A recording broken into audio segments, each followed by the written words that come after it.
Welcome back to the C-Suite Connection. I'm Bradley Killinger, your host. Let's dive back into our series, Navigating the Modern Workforce.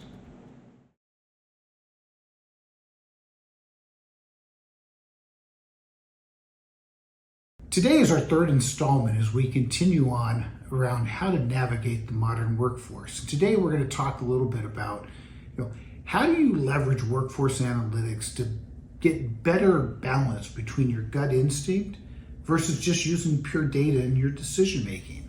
And in this recommendation, I'm going to give 3 specific examples that I think are going to be relevant to everybody here. So number 1 is think about the role that bias potentially plays in your thought process, whether that be for recognition, who you think your top employees are, so on and so forth.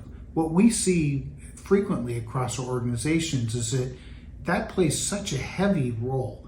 It's just human nature that people you may get along with more, who you have more common interests, you see them through a little different light. And so really getting alignment or the data to prove out that your thought processes for who your top performers are and who should be rewarded and promoted is a critical bridge that we see companies using workforce analytics to achieve.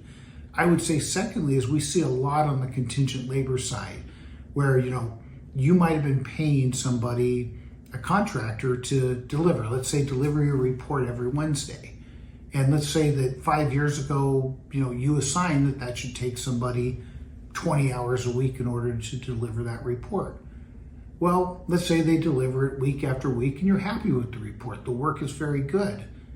Do you still feel the same way if it comes back and shows that, it really only takes that person 2 hours to do that report? Is that a fair deal for you? And then I would say the third area, which I encourage everybody to look at, is sometimes, the story isn't told just inside of the data.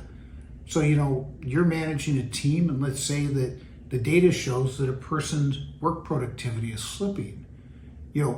I think there's a flip side that sometimes you have to have the right gut instinct as well. Let's say that this person is dealing with something else, dealing with personal situation, or someone passed away in the family, or a health issue, or whatever the case is.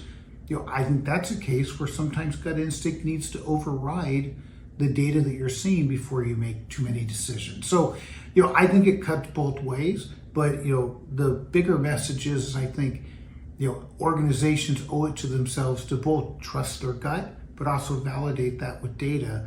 And that is really going to help you come up with all the right decisions in your organization.